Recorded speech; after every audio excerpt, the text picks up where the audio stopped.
And welcome into a St. Patrick's Day edition of the Backstage Pass. Of course, happy St. Patty's Day to everybody out Yes. there. I did not wear green, so I guess I'll get pinched there one way or the other. Presented by our good friends over at Bangtail Whiskey and, of course, MitchMacs.com, the official merchandise provider of the Backstage Pass. And, of course, Hank Jr. Productions. They document life's moments, videography, podcasting, and photography out of Florida. Thanks to Henry Herrera for all he does for the program and for artists out there too. So happy St. Patrick's Day. Good to be back in the saddle. Kirsty Krause here on the Backstage Pass. And of course, pleased to welcome in a lady I've got the utmost respect for. And she's got a great single out there. Came out February 25th. Independent with You. She's on Smack Songs. And she's a good friend of the program as Kylie Morgan joins us here. Kylie, how you doing? Hello, I'm doing so good. It's sunny in Nashville, so I can't really complain. It is sunny down here too, and it's going to be sunny next week when I get on vacation to Arizona, which is going to be very nice to get more sunshine out there on the West Coast. So let's talk about this. You guys have been busy over the last year or two, coming up with some great music. I think last time we had you, we talked about Cuss a Little, which our good friend Walker Hayes, who's been on the program many times. We got to see him perform at CRS at the New Faces of Country Music event. Talk about just what's been going on in your camp and about this fantastic single, Independent with You. Absolutely. It's just so cool to see just everything evolve so quickly. You know, it's like my favorite term is when people are like, oh yeah, overnight success. And like what people don't realize, it's like a 10-year overnight success kind of thing. And what's cool about it too is like Independent with You has truly been kind of a game changer for me in my career. It's kind of brought me to a whole new audience that I had never reached before. And being able to be brought up, started this journey when I was 12 years old. And to be able to be like pretty much working my butt off since then. And then, having these little baby stones that present themselves. And one of them was this guy named Walker Hayes, which I'm sure a lot of you know. And I've actually known Walker since I was 15 years old. We've been writing together since then. And we actually wrote this song called Cuss a Little when I was 19 with Walker. Ended up releasing it 5 years later after we wrote it. And then what's even crazier is due to TikTok, a year and a half after I already released it, I reshared it, and that's when it blew up on TikTok, went and hit the iTunes chart again, and found a whole new audience there. Then posted Independent with You, which on TikTok is like a whole different ballgame for me. It's like, obviously we all see that the music and how people digest it is so different now. And my manager tried to get me to join the app like during quarantine, and I was just like, come on, all this is like naked girls dancing. And so once I joined, I was like, as long as people come to my page for my songs, and that's it. And so with Independent with You, I actually wasn't even going to release that song. Mm-hmm. We went in with my producers, Ben Johnson and Shane McAnally, and recorded 6 completely different songs. I put up the demo of Independent with You on my page, and it got 1 million views overnight, and posted another video, got another 2 million. And I was just like, you know what? Maybe this is a platform that we can actually see what people want to hear from us. And so we released the song, and ever since then, it's truly been a whirlwind. I'm just so thankful. Oh my gosh, you definitely have been extremely active on social media, and we're very happy to have you on. But Independent with You, I feel like, was a perfect extension of you and your man, like being so active and doing your thing and just creating success. I mean, this is not just happening to you. You guys have worked for it, and you have been out on social media. And so is it cool to be able to share kind of like that personal piece as well in your music? It absolutely is, for multiple reasons, but one of the reasons is ever since I started this journey, I signed my first indie record deal when I was 14 years old in this little company in Oklahoma. But ever since then, in that moment, I've always been told, never talk about your relationships, always seem available, never talk about your personal life, blah, blah, blah. Was always told that. And then as I started dating Jay, I met him when I was 19 years old. So we're coming up on 7 years being together. And we have always made it like kind of key to make sure we stay separate enough that people know that we're two separate artists that happen to be together, rather than being like, oh, they're a duo, or like, oh, you know, something like that. And what's crazy is, like, I mean, truly, I released my EP and I got engaged to Jay in the same week. And I was doing interviews about my EP and then doing interviews about my engagement, and like People magazine picked it up and all this. I'm like, it's so weird that I'm doing specific interviews about my relationship when I've been told my whole life to keep it like on the DL. And so I think it's like really magical to be able to, like, I thought Independent With You was too personal to release. And so I was like, oh, I'll just put it up there. No one's going to relate to it, you know, because like it's a very personal song. And boy, was I wrong. And so it's so cool to see that that's what people want to hear from you, is about your relationship and about your personal life, rather than like trying to hide it. Absolutely. And you certainly have done a good job of being 100% authentic and Thank you. using your voice for good. And yeah, it's great. I love it. And I'll tell you this, the Smack Songs family is very good. That whole team is amazing. Talk about that team and how it led to working with some of the great people in Nashville, with Josh Osborne, Shane McAnally, who's been doing so much in his career, writing hit song after hit song, and that relationship you have with that team, because getting a good team behind you is key, right? Oh my God, getting a good team behind you is pretty much the number one thing. Obviously, it's the music, and then it's the team, because it's, at the end of the day, like, you can make some of the best music in your room, but if you have no one to help you just like distribute it and no one to help you get it out there, then it doesn't matter how good it is, because no one's going to hear it. And so when I was 20, actually, I was in the middle of like phasing out of a deal that I signed right when I moved to Nashville. And I was like, what am I going to do? Like, I just moved here, and I moved here with a publishing deal. So I never met anybody, or like any publishers or managers or record labels or anything. And so I was just like, I don't know what I'm going to do. I was like panicking. And then I actually got a call from Robin Palmer, who is pretty much the reason why Shane McAnally got his very first cut with Kenny Chesney. She took how publishing companies used to work, is they would come in and they would all put a CD in the basket. That's how, like, what a pitch meeting was, as far as like artists looking for new songs, and it had to be one song. And Robin put Shane's Somewhere With You in that basket, and that was his first cut, obviously first huge song, which led him to this. And so I got a call from her, and I will never forget this. She left me a voicemail and was like, hey, this is Robin Palmer from Smack. I was just calling to see, who are you? Because I don't know you, and I just found all your songs in Walker Hayes' catalog, and I need to meet you. So I went and met with Smack, and it was truly the most like God thing you could possibly have. I'm super close with my family, and my mom's biggest prayer moving to Nashville was that I would find my musical family, that people would take care of me and look after not just my career, but me personally. And ever since I've been with Smack, that's truly all it is. I love that too.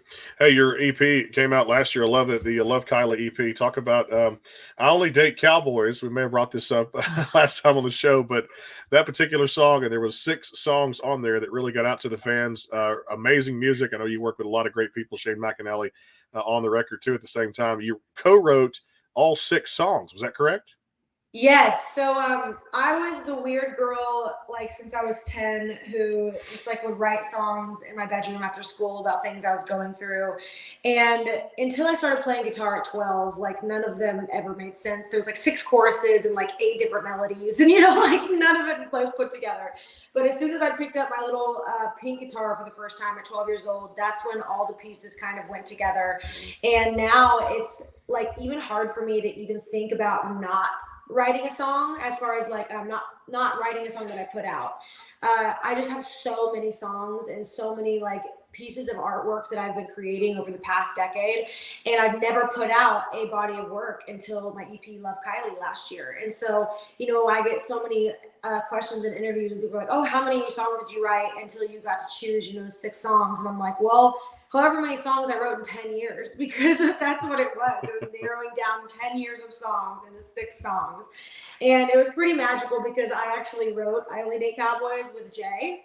And we wrote it over quarantine. Cool. The very first video I ever that ever went viral on my TikTok was a video of me and him performing I Only Date Cowboys. He's in pink banana swim trunks next to the pool that we wrote it next to. And ever since then, it's just been a whirlwind, and it's just been like so cool to see how each song lives a life of its own and reaches different people. And now that Love Kylie is out, which is 6 completely different parts and pieces of my story, it's pretty much chapters of my life. And I called it Love Kylie because I feel like every song was kind of like a letter from me to the listener.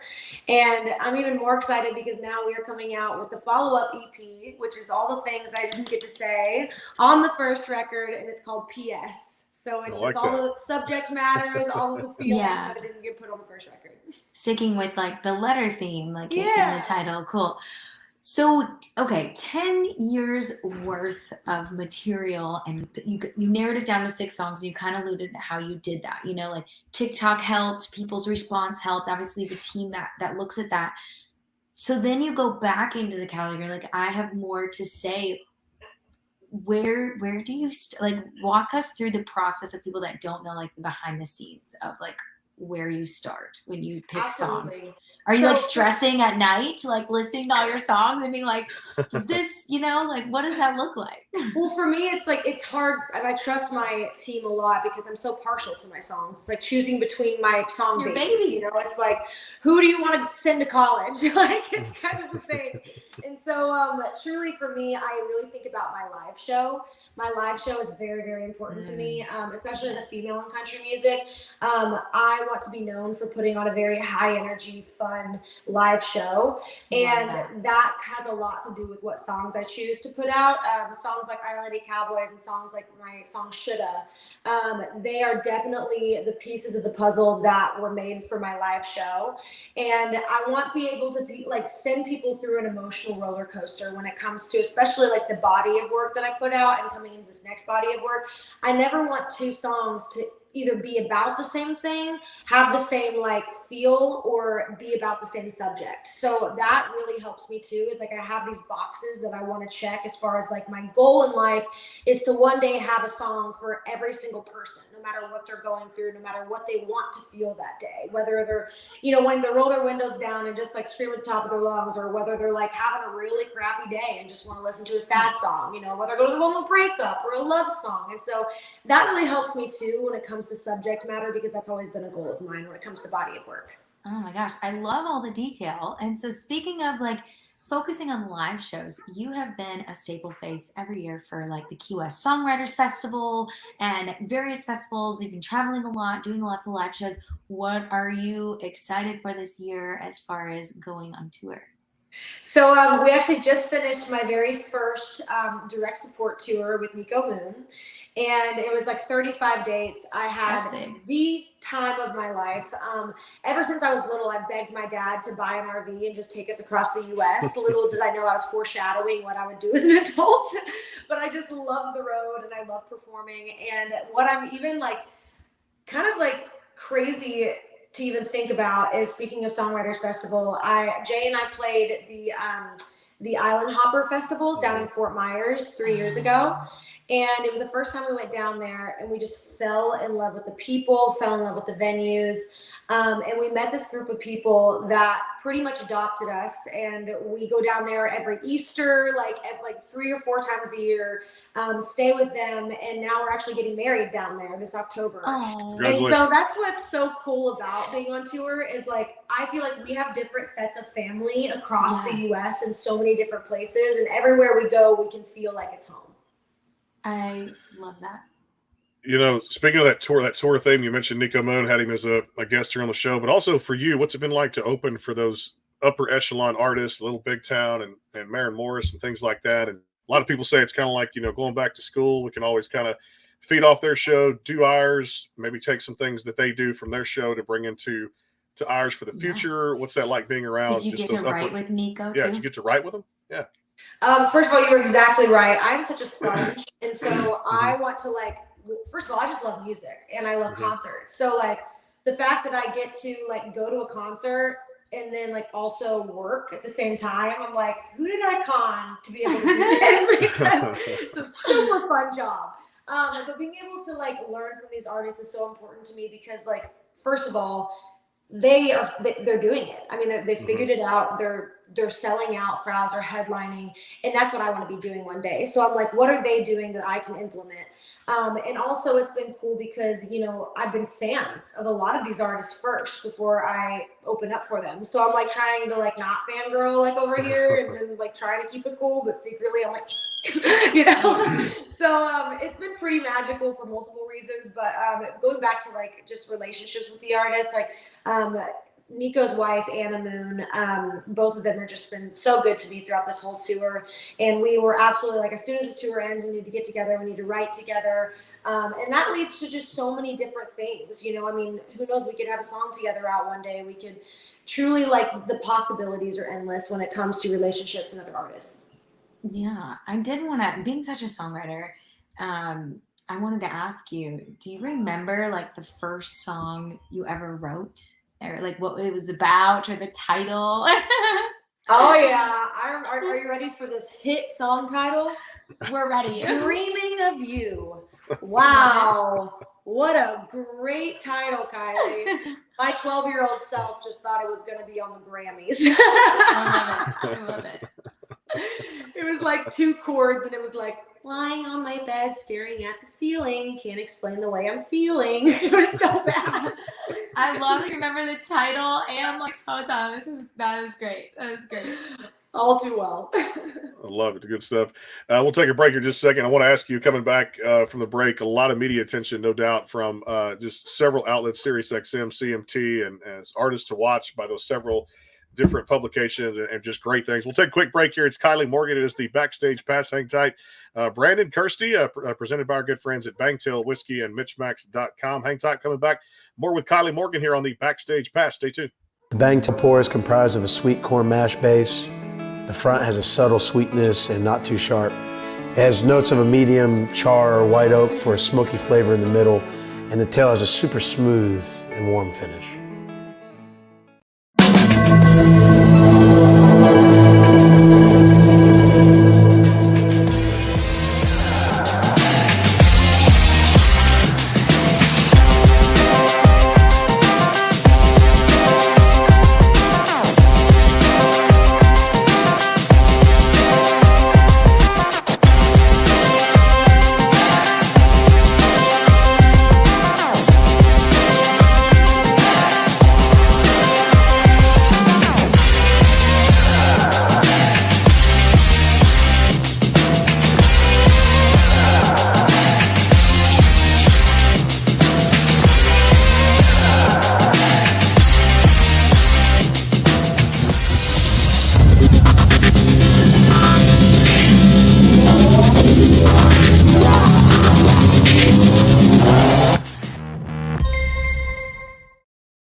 And back here on the show again, it's Brandon Morrill and Kirsty Krause with our guest star. And I tell you, she's a star in her own right. I tell you, is Kylie Morgan here, again, presented by Bangtail Whiskey, MitchMacs.com, and our good friends over at Hank Jr. Productions. Let's get into with the publications out there, Kylie, with CMT and SiriusXM, being named one of those artists to watch by that.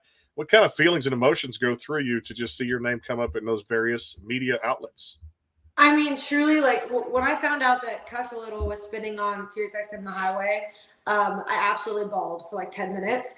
It's just because one of those things where too, it's like, you know, you see these publications and you hear these artists on there and you're like, oh my gosh, like they are going to be the next blah, blah, blah, because they are on this, you know? And I remember growing up watching the CMT Awards, watching all like the music videos on CMT and just being like, what I would give to have my music video on CMT.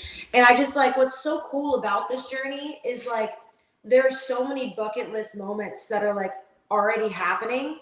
And now that it's like kind of in full swing, it's like been a like 13-year buildup to like all of these bucket list moments happening in like a matter of like 5 months. You know, I got like my first billboard ever, which like freaks me out. Now I have 3 of them, and like got, you know, like got on Sirius on the Highway with Independent with You, and they were spinning both Cuss a Little and Independent with You. And it's just like all like such an exhale, because you're like, personally, I'm just like, oh God, okay. I didn't waste the last 10 years of my life building something that like was gonna fall down. So it's very relieving, and it's also just like pinch me a moment. Yeah. And speaking of which, I mean, not only you have all that, but you've been really busy. You have your Homa and Heartland series, which was based out of where your home state, Oklahoma, and that can be all found on your website through YouTube series, podcast. Talk to us about that. Yes, it's very important to me to kind of have like a personal relationship with my fans. I don't really want people to be like, oh yeah, it's that one girl that sings that Independent With You song. Like I want them to be able to know me, which is why I kind of separate like a lot of my social media posts are equally about my music, but equally about my personal life, because I want people to know me for me, you know, and know where the music comes from and what situations that I've been through that allowed me to write those songs, you know. And so I think that what's really special about that is fans got like a little glimpse into where I came from and how I was raised, and, you know, seeing my family and meeting them, and, you know, how I became me. And my family in my hometown is so important to where I am today and who I became. And so I wanted fans to kind of be on this journey with me and take them back to the beginning. I think that's really important for longevity and just being able to really connect with people who are listening to your music. Well, and I just wanted to remind people, like, I'm from a super, super small town, and I'm just like, hey, reminder, like, us small town dreamers, like, we're doing it. We're here. Like, there's hope. Come on. Tell me, let's break down the Shoulda song. Like I said, you guys put that out last year as a great single too. The work that went into that, I thought it was definitely fits you as a great tune for someone to step up and put your vocals on that too. At the same time, how much fun that was to record in studio and just put a great song out that many country fans could enjoy. Yeah, well, Shoulda for me was crazy because it was the first time, I mean, like, that's right when the world shut down when we wrote this song. So I wrote it with Shane McAnally and Ben Johnson, my two producers, and we wrote it over Zoom. Mm-hmm. And I was just like, with Zoom, I was just, especially writing and creating, like, as a performer and as a songwriter, I am such an emotionally driven person. So like being in the room with people and feeling that like vibe and feeling like where the song is going is very important to me. And I was just like, how in the hell am I going to be able to write a song over Zoom? I'm just like, there's no emotion. We're just like looking at each other on a screen being like, so how's your pandemic going? You know? But then, like, long story short, we wrote Shoulda and we wrote Only Day Cowboys with our buddy over Zoom.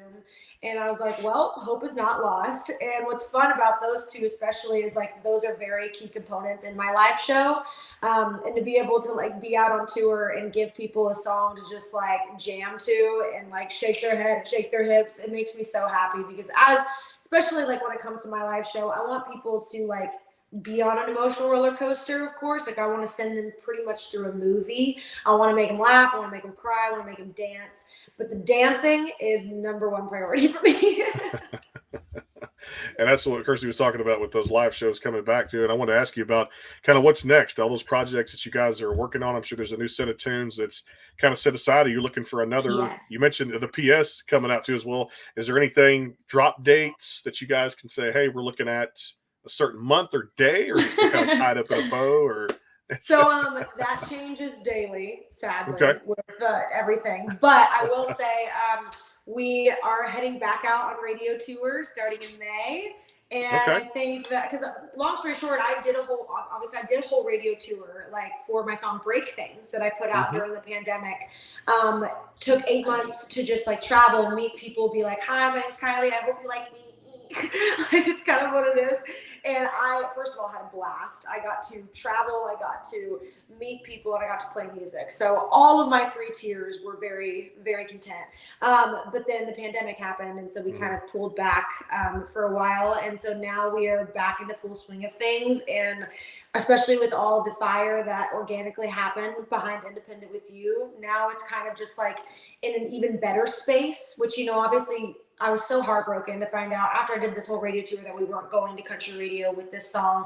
But now after I see like all the things that had to happen first and all the stones that had to be placed in front of me, I'm so glad it didn't happen because I'm in a completely different headspace. I was able to grow personally.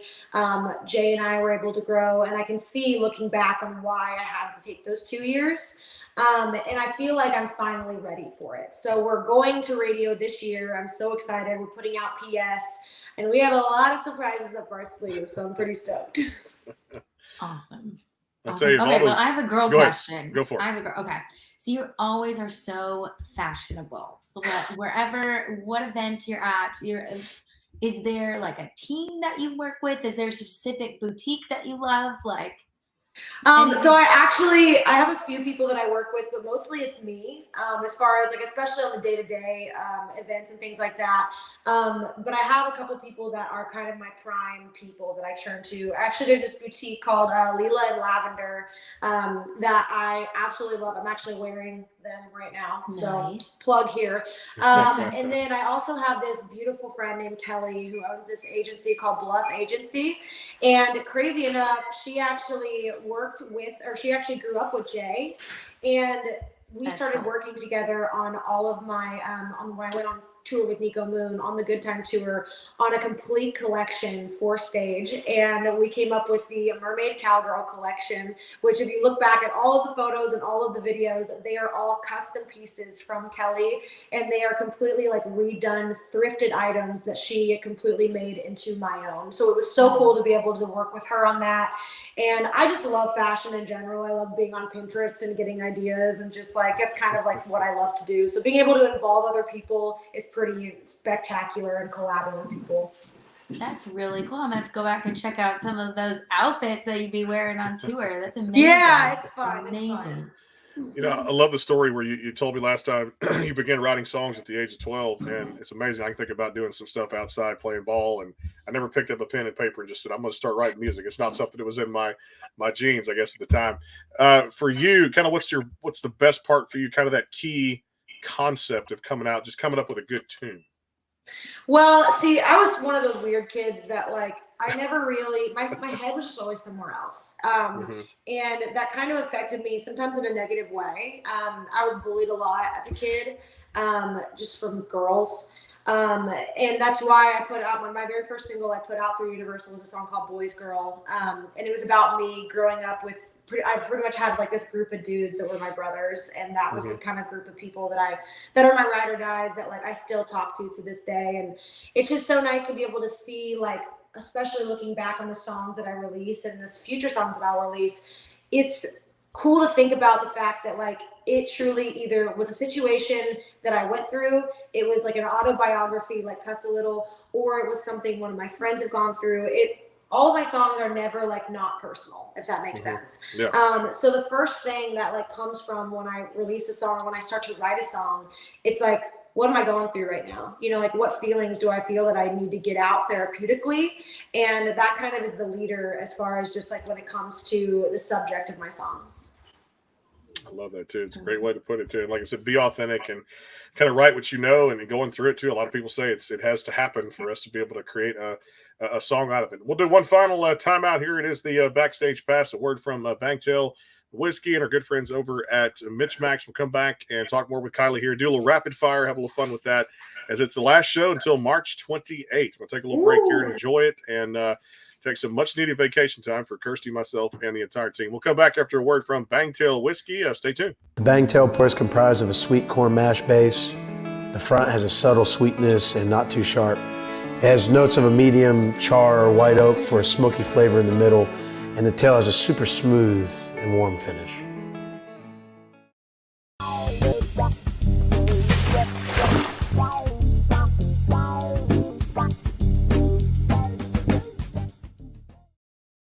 And back here on the show again, of course, our guest, Kylie Morgan here. Smack Songs has done a great job on that. The current single out there for everybody across all the digital platforms. Make sure you go check it out, independent with you, and check her out at KylieMorgan.com. Back here with Kirsty Krause. It is the Backstage Pass presented by Bangtail Whiskey and our good friends at MitchMacs and Hank Jr.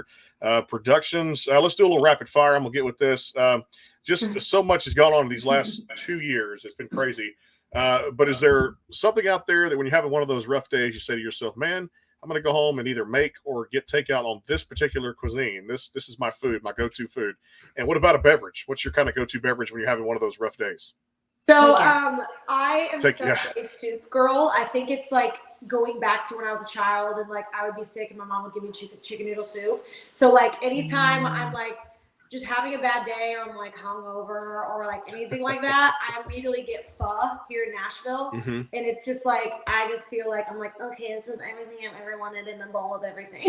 So pho is my number one. And when it comes to beverages, kombucha is like, I don't know why, but it's like, probably have one like every single day. I just love them. And like this probiotic drink that you're like, oh, I'm being so healthy, but it's also tastes really good. Nice. Love that. All right, what are some go-to things that you do to take care of your voice?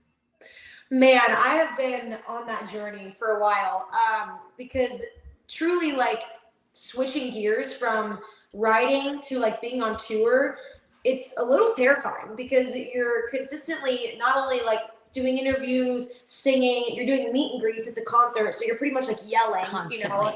and it's just like, it's really hard to kind of take care of this instrument because you use it all the time. So I actually made a video not too long ago that I posted about like kind of like a day in the life of road life, and I have this like portable steamer that I take with me, and thankfully Jay, he owns this van that has a plug-in in it, so it's literally like I plug it in, I'm on the road, I'm just chilling, like steaming my face, and I'm like, if anyone looks in the car right now, I probably look like a psycho. They'd be like, what is that? Yeah. She's like, is she an alien? What is she doing? I love that. Those are clutch. Yeah. Love that. All right, of all the great things that have happened over the last few weeks, we had CRS, we had the ACM Awards.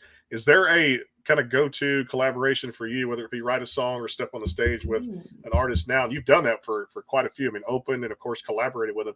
But is there that one kind of hot name in the industry now, male or female, you're like, man, I got my eye on them, I want to write a song with them, or I want to step on stage? Who would it be? Well, I'll say two answers. One answer was that actually happened recently, and it was unreal to me. I got a call from Dina Carter about her 25th year anniversary of her song Strawberry Wine, and they were putting out a remake with Martina McBride, Ashley McBride, Lauren Elena, Vince Gill, and Dina, and she asked me to sing on it with them.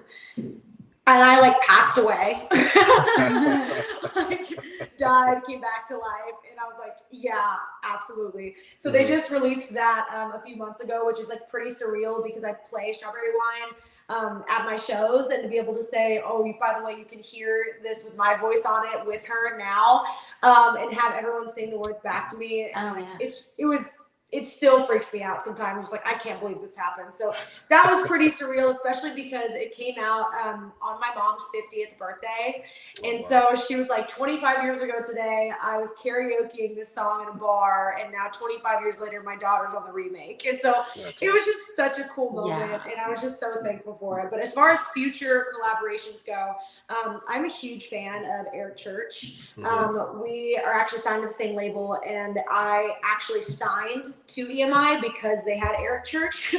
I was pretty much like, if they get him, they'll get me.